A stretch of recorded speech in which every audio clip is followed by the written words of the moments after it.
Lonigo, 67enne vittima di una truffa informatica. L'incontro attraverso un noto social dove si postano per lo più foto.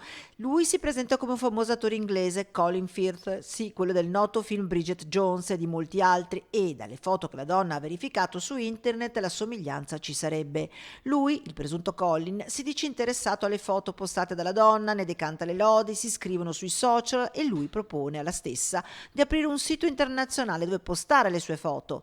Per farlo però la donna in 3 tranche a fine maggio versa complessivamente 3.350 euro. Il dialogo via social continua, la 67enne coinvolge anche le sorelle e l'uomo, sempre più in confidenza, vuol far loro un regalo. 3 auto che però, guarda caso, rimangono ferme in dogana e per sbloccarle servono 21.000 euro, 7.000 euro ad auto. Le 3 donne cercano di effettuare il pagamento con bonifico, ma qui interviene la banca che blocca l'uscita di denaro e avvisa le 3 donne che il presunto Colin Firth in realtà è un impostore ed è inserito nella blacklist, da qui la denuncia ai carabinieri.